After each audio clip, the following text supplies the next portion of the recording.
what's up? This is Editing Truth in the editing booth once again. Just wanted to remind everybody that I recorded these videos back in July, so you will see some editing notes popping up in this one for some time-sensitive comments that I made. Also, the first manga being discussed here will be Vinland Saga, which might include light spoilers.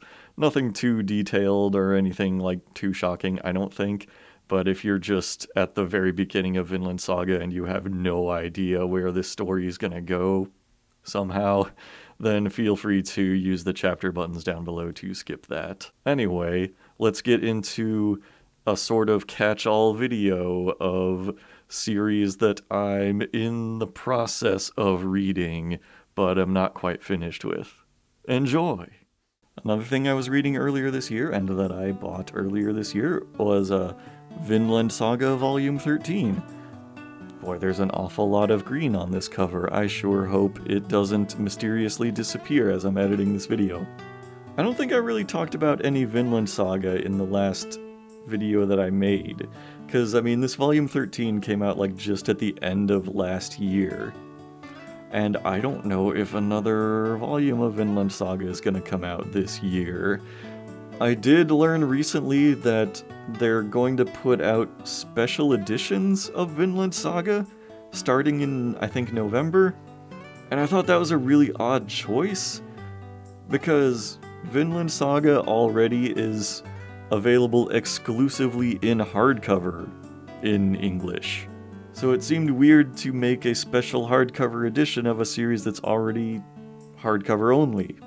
But yeah, I know I made one of my first Trooth's Manga Cafe videos about Vinland Saga, and in that I specifically talked about the first arc of Vinland Saga. We are now in let me see, this would make it the fourth major arc. So I don't know how much I really want to talk about this without getting into spoilers. I will say the story is as great as ever. I am still 100% on board with Vinland Saga. I am pretty sure I'm going to end up buying every volume that ever comes out. I do own the first 13 already. The only thing that I think I've got to say about Vinland Saga, and this isn't really a spoiler, but Vinland Saga is a fictionalized version of true events. It is about the actual real-life Vikings who discovered North America and tried to settle there, and real-life history tells us those Viking settlements in North America eventually failed. So it's kind of weird to read a series like that where the protagonist is a Viking who's trying to settle in North America. So basically, as you're reading this, you're just kind of okay, I guess eventually everybody's gonna die. And I don't know, it's a weird kind of ominous feeling when you're reading a series like that, because in Volume 13, not to give away too much, but basically everything is going pretty great for all the characters.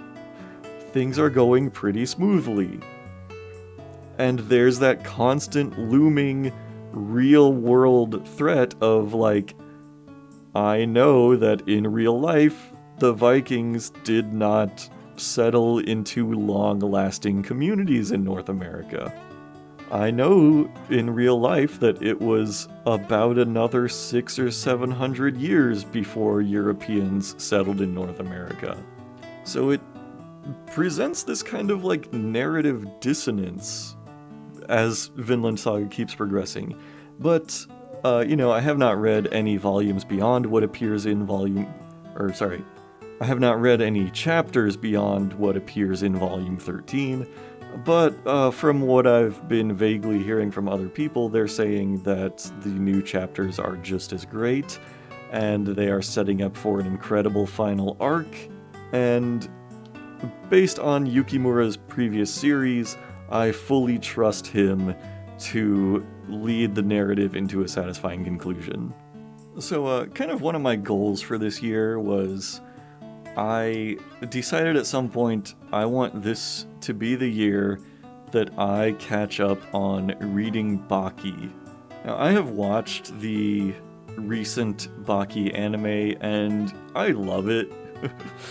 The way I have described it to people at times is Baki is kind of like if you took JoJo fights and you removed all supernatural elements of them and replaced them with just martial arts bro science.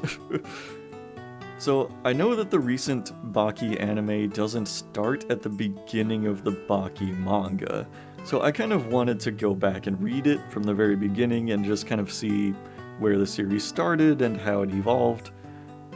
I am making kind of slow progress on that. I've only gotten through about 9 volumes of Baki as I'm recording this. And there are a lot of them. This one I'm having to read digitally, of course, because there has never really been an English print release of Baki. I don't know if there's been one at all, but if there has been anything, then it's never been a complete run.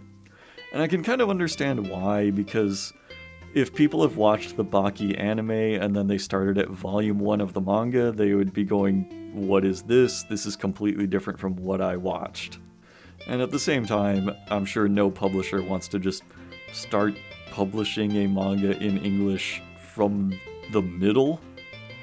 But yeah, Baki is great. Even at the beginning, you get to see some just absolute ridiculousness.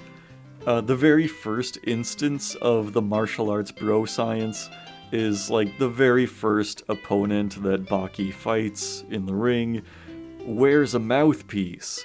And did you know that wearing a mouthpiece in a fight allows you to exert like 200% more force in all of your muscles?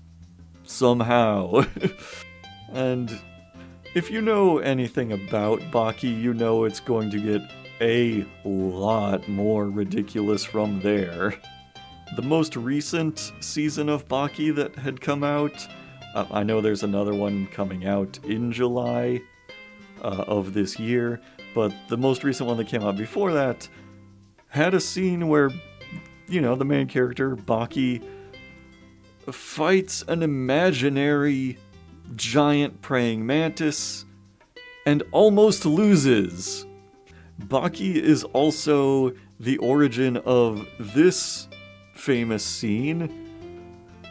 Now that you're out of urine, how are you going to escape this tetrahedron?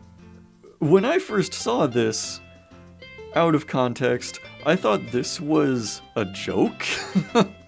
I thought this was an exaggeration of how ridiculous Baki fights can get. This actually happens in Baki. This is unedited. So yeah, currently I'm only 9 volumes into Baki, and I need to pick the pace way up if I'm going to get caught up on that by the end of the year, just because there are so many more series that I want to read. I told myself for a while, okay, I'm going to stop picking up new series, and I'm just going to continue series that I've got currently ongoing, and then on the side I'm just going to read Baki and not start anything else new. I have not kept up with that goal very well. Now, I read To Your Eternity Volume 18 this year. I'm kind of having mixed feelings about the series at this point. It's not that it's like declining in quality or anything in the current story arcs that it's in, but more of just like, you know, a volume comes out of this series like once, maybe twice a year, and I, you know, just got into it for the first time as of last year, and I just like marathoned my way through the series. Now that I'm like actually caught up and like waiting for the new volumes month after month, it's hard to maintain the hype for the series. Because I'll get to the end of a volume and I'm just like, that's it? Like, I need more. And I don't know what to do with myself now. Like, it continues to be so good. And I am still fascinated to read more of it. It is like one of my drop everything and read series.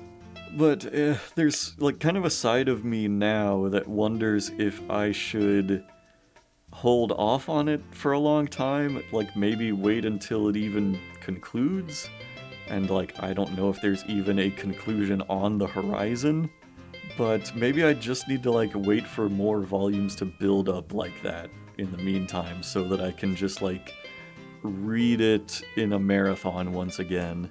By the way, I mean, for the record, I think I have said, I think To Your Eternity is a world-class series, and I don't see nearly enough people buying it from the Manga Cafe. You know, pretty much everyone who has read it, or who has watched the anime, has agreed that it's fantastic, and I do not sell nearly enough of the volumes off of the shelves. So, I mean, if you're on the fence at all about that series, just read Chapter 1, and if Chapter 1 doesn't break your heart, then I'm sorry you have no heart left to break. And then, please, read the whole rest of the series, because it is a fantastic trip. Oh, I have read, let's see, I think 7 volumes of Hat Atelier as of this year. This is another series that, like, I try to get a lot more people to read. It's just got, like, really gorgeous, just, like, beautiful artwork all throughout. A thing that I really love about reading this series is, like, there are so many just, like, unnecessary but very welcome extra decorations throughout the pages. Like, the paneling can get really creative, and some of the most just mundane illustrations in the series will just be so unnecessarily detailed in a way that I love. It's like reading an illuminated manuscript, kind of. That and Hat Atelier is just 1000% whimsical. There is no better term to describe this series than whimsical. So if you're looking to read a story like that is just full of absolute wonderment, that kind of just brings you back to the childhood ideas of like fairy tales and like faraway lands and like princesses and dragons and magic and wizards, well, everybody's just called a witch in this series, then you really can't go wrong with Witch Hat. And every single time I sit down to read it, I always kick myself for not reading it sooner, you know? Because kind of like my mantra as I'm walking through the Manga Cafe looking for my next read, I always have the thought in the back of my head of like, there's always more Witch Hat. You could always keep reading Witch Hat. And like, time and time again, I just pick up something else and just like continue reading other series and like keep putting this one on the back burner, and it totally doesn't deserve that from me. It is a series that continues to be full of surprises, has fantastic characters, and once I started getting into these volumes like 6 and 7, you start to learn some backstory about some of the main characters, which has some fascinating revelations in it, and it just makes me want to read all the more. And I have continued to put it on the back burner over and over again. Anyway, I have heard that that one also has an anime confirmed, but we don't have a lot of information about that yet.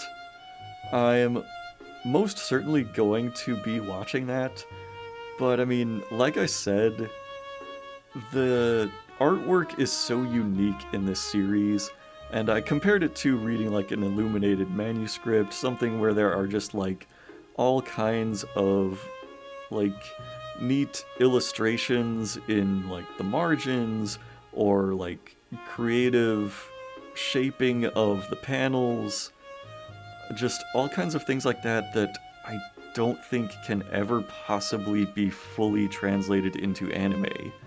I think no matter how good the anime turns out to be, the manga is always going to have a level of value that animation can never replicate. This is going to be like one of those great case studies of like, oh, is the anime better or is the manga better? This is going to be a great example of a series that has aspects that just cannot translate directly to the screen. So I think it's always going to be something that's worth reading. Just no matter how good the series turns out to be, still give this one a read, even if you're planning on watching it. Now here's another one. I bought Dai Dark Volume 5 this year, not too long ago actually. Basically, like, you can copy and paste a lot of my praise for Dorohedoro and apply it directly to this series. It is, again, very much like Dorohedoro, how every character is a murderous psychopath, but they all just have so much fun hanging out with each other and going on adventures through space that you just gotta love them. My sort of hope going forward with Dai Dark is that it will have more slice of life elements to it than Dorohedoro. I will say, like, thankfully, Dai Dark doesn't set up like a big mystery at the very beginning that we're like constantly being teased at, kind of like Dorohedoro. I feel like the mystery plot in that series I just kind of tolerated while I kept reading because I wanted to see more of the cool artwork and more of the fun characters. And once again, another great point of praise for Dai Dark over Dorohedoro is you get the color pages intact. They didn't get converted to black and white, which would be a fucking crime, which is what they did to Dorohedoro. But yeah, Dai Dark continues to rule, and I really hope that it keeps up being just kind of a slice of life, outer space adventure that just happens to feature a lot of casual horrific violence. If it continues on that road, then I will continue to love it. Especially because it takes a long time for these volumes to come out. I don't know if Volume 6 even comes out this year, or if I'm gonna have to wait till next year for it. But, yeah, if there was a, like, continuous mystery plot that I was needing to keep up with in this series, it would not be sustainable with that kind of a long release schedule. So yes, please, read Dai Dark. It is so good. Anyway, I read My Solo Exchange Diary, both volumes of that one. I really love these. So I have talked about this artist before, Nagata Kabi. I read other works of hers like My Alcoholic Escape from Reality was where I started, and My Lesbian Experience with Loneliness, and My Wandering Warrior Existence. So as it turns out, I have read her books, like, entirely out of order. I mean, it's not strictly necessary to read her books in order, but reading them in publication order really does work best. I mean, they are memoir manga, and so I would be reading something like Alcoholic Escape from Reality or Wandering Warrior Existence, and I would see people mentioned who came up in these earlier books, and I would just be like, am I supposed to know who this person is? And apparently I was supposed to know that. Anyway, it's supposed to go My Lesbian Experience with Loneliness, then the 2 volumes of My Solo Exchange Diary, then I think it's My Alcoholic Escape from Reality after that, and then My Wandering Warrior Existence, and she has another book coming out in English later this year that's called My Pancreas Broke, but My Life Got Better. So I'm going to be looking forward to that one for sure. Basically I really love the way her manga will just, like, dissect human emotions and, like, really get into the details of, like, how her mind works and how her feelings work. It doesn't always line up with the way I think I would feel in her situations, but she's so good at rationalizing and explaining what she's going through that it makes it feel like a lot more relatable. I think I mentioned it in my last video that I have almost nothing in common with this artist, and yet she makes some of the most relatable things I've ever seen. Oh, and in addition to coming out with a new book later this year, she's also going to be releasing a special hardcover edition of the first book, My Lesbian Experience with Loneliness. and I've got that shit on pre-order. So honestly, I kind of think Nagatakabi has paved the way for a lot of memoir manga, because I have been seeing more and more of it coming into the cafe and like getting translated into English overall. So in that vein, I read another one in June. This is a brand new one that I saw come out called Until I Love Myself. It's going to be a multi-volume story. I'm not sure yet how many volumes. I haven't really looked that up. And this one was about a non-binary artist and just kind of going through like their perception of gender and like working through their own self-identity. It also involves stories about harassment in the workplace and a lot of issues like that coming up. So it'll deal with some like pretty heavy subjects, but again, like this is something that I really like delving into.